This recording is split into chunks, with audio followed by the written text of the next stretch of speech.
Some kids just seem to have it, right? You listen to Rudy Eliza sing, she's only 14, and wow, where does this come from? And when you consider that this singing school where she's getting a little extra coaching, it's this faceless place at the end of a shopping mall beyond the edge of Dallas. And it seems pretty clear, this is innate talent, the key to success. Rudy was born with it. Maybe, but maybe not. Question, what does Jessica Simpson have in common with Demi Lovato? And what does Demi Lovato have in common with Ryan Cabrera? And Ryan Cabrera with Ashlee Simpson. The answer is this faceless place at the edge of a shopping mall. They all went here. Keep your tongue down. Ha, ha. They all got coaching from this same teacher, a former opera singer named Linda Septien. And consider, maybe inborn talent is not the key ingredient. Could it be a good teacher and good old-fashioned hard work?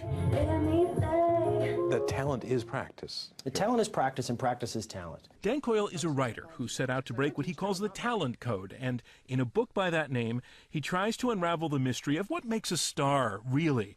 His conclusion, supreme talent is not born, it is made. Because I think right now, talent is sort of the last magical thing. It's magic, right? That's the story we're told in the media, it's the story we're told in the culture.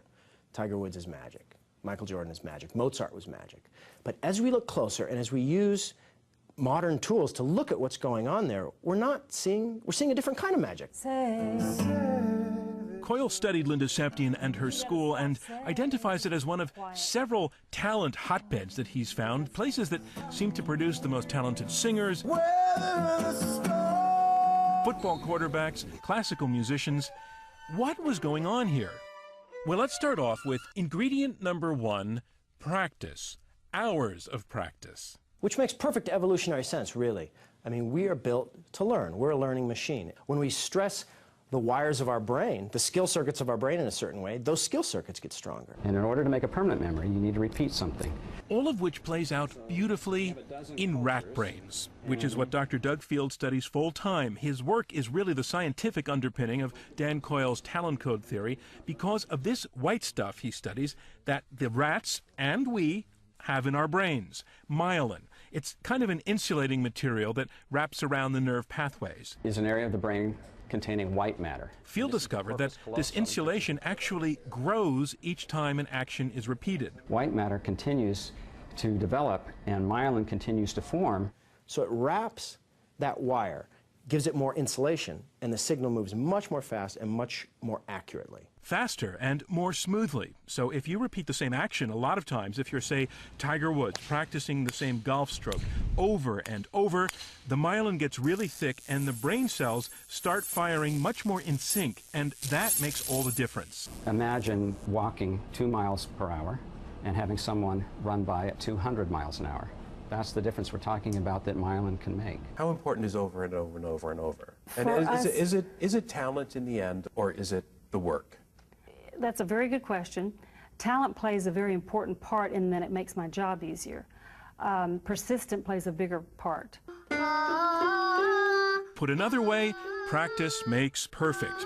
But we knew that, right? You're getting it. Your placement is good. You're doing really well. And so becoming a Jessica Simpson, it's just a matter of putting in the hours? Well, no, Coyle thinks it's a lot more than that. Who the teacher is a huge part of it. And that takes us to ingredient number 2, great coaching. As a coach, Linda Septien knows that making something look effortless actually takes breaking it down into a series of little parts. You have to do each part right and in the right order every time. I can make anyone sing very well.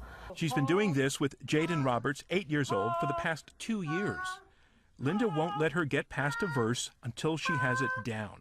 That's what throwing this ball back and forth is teaching her right now. It has to be a habit, and it has to be repeated over and over and over. Then they've got to move to it. Then they've got to have a rhythm to it. Then they've got to put words to it. It's a lot of work. It's a lot of work. It's a lot of work that applies not only to music, but to everything else, like sports. Finish too flat, too fast. This is Tom Martinez. That's the problem with most quarterbacks. He is his own star-making machine. He's turned out quarterbacks like Peyton Manning and Tom Brady, among others. Anybody could say, well, I coached Peyton Manning or I coached Tom Brady, and they're going to make it in spite of whoever coached them. But I think the thing is that when you go to a camp like this, you take the worst kid and you say, give him to me for 15 minutes. And then watch him mechanically. That's what you'll see him do. You'll see him repeat himself a million times. Tom Brady, in his wallet, carries a small piece of paper with about 6 or 7 Martinez-isms on them to remind him exactly what those things are. It's simple, it's repetitive, but it's difficult to do. And as Coyle observed, the style of a great coach is mild, laid back, intensely watchful. There's nobody giving inspirational speeches. What there are people giving small, really intense corrections. They're getting people into that zone where they can deeply practice, and they're making small corrections. And that's the path to skill. That's the royal road. Getting into the zone where you are so focused on those small corrections and small steps, the rest of the world just melts away. It's not just practice. It's ingredient number 3, total concentration. We're in rural New York State, the Meadowmount School. Nothing fancy to look at, but look at who studied here. Yo-Yo Ma, Joshua Bell, Yitzhak Perlman, some of the greatest classical performers in the world today. Learning this way is not easy, breaking things down into small steps. Okay. It's being interrupted. It's much more intensified. You got when you come in there. It's having to try the same small section over and over. But the process seems to be making more myelin in the brain. If you don't feel that kind of frustration, edge, failing and fixing sort of sensation, you're not stressing your skill circuits. What do you see when you see that look, that Clint Eastwood look in a kid's eyes? They're leaning into the air. They are experiencing a mistake and fixing that mistake. And that finding and fixing is at the core of the process. And that golden second happens right after the air. And that's when you'll see them dial in. And even more on the bass.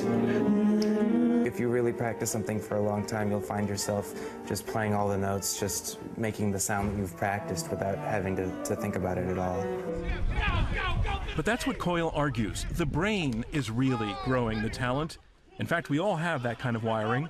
The things you can build with that wire, the skills you can construct with that wire are amazing. And that's what human resilience is all about. That's what human talent is.